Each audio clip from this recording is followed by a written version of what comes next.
So see this thing here that's going across the black axle tubes and the polished aluminum center? That's what we're going to be doing next. My name is Greg Friedrich, and I've been building cars my whole life. I have a shop called Gizmos. Our cars are hand-built. Our race cars win car shows, and our show cars win races. Our cars are as beautiful as they are functional. I had a client that was a good friend, and we shared the same passion and dream. We had a partnership on a land speed car. Our goal was to do 200 miles per hour. We got close, but then it all came to an end. It felt like unfinished business. Sometimes you just have to start over.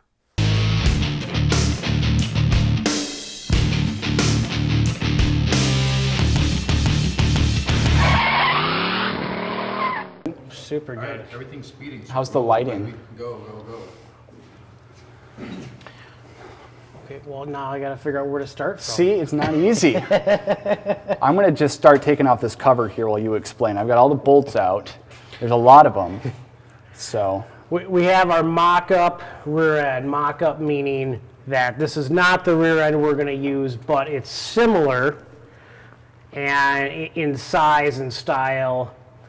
So this is a rear end that actually broke. It is now junk.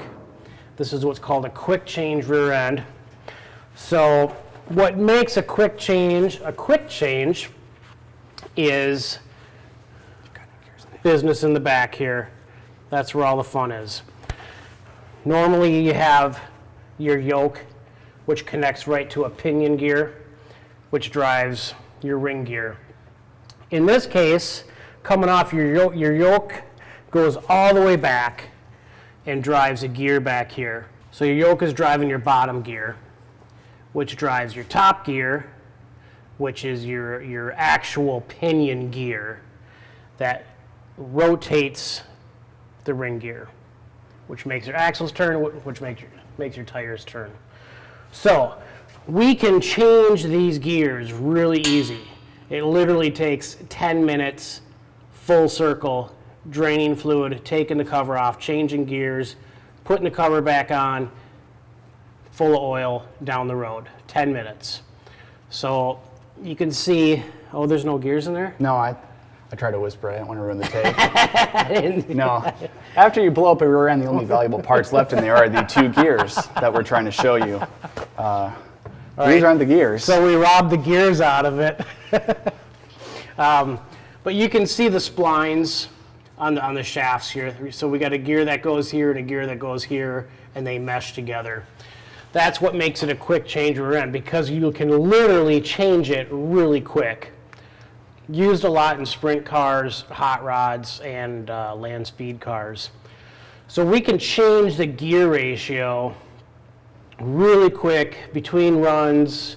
You know, if something changes, your altitude isn't going to change, but the air pressure, the humidity will change to basically make it seem like there's more altitude. So you'll lose power, you can change gears, the car will still go fast.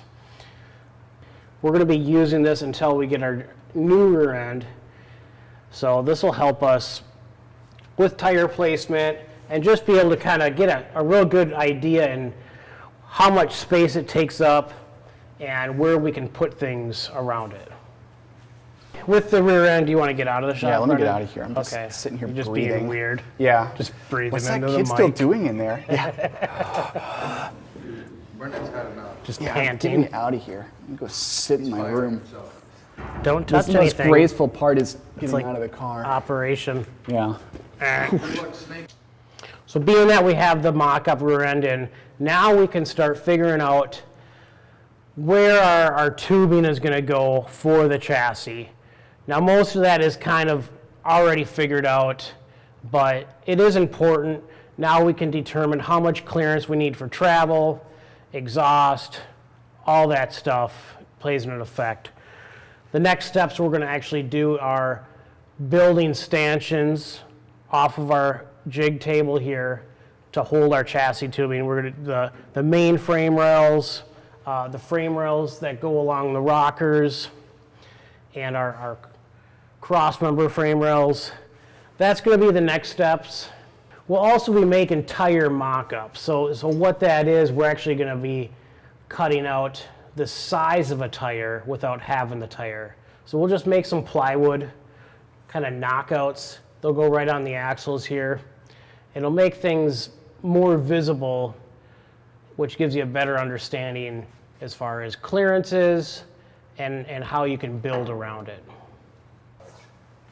In our class, it's a somewhat modified class, so we don't have a specific wheelbase we have to follow.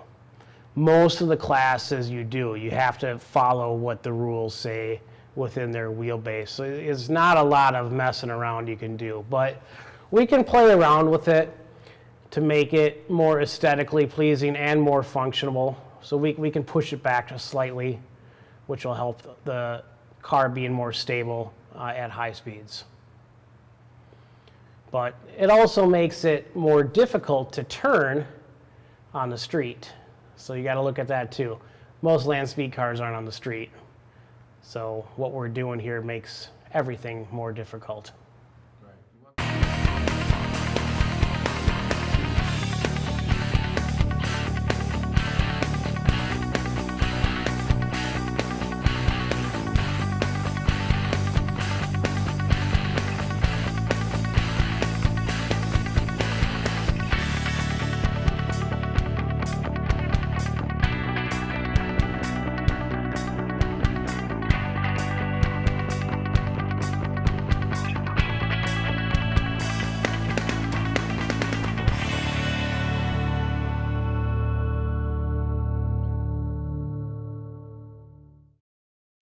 And that'll help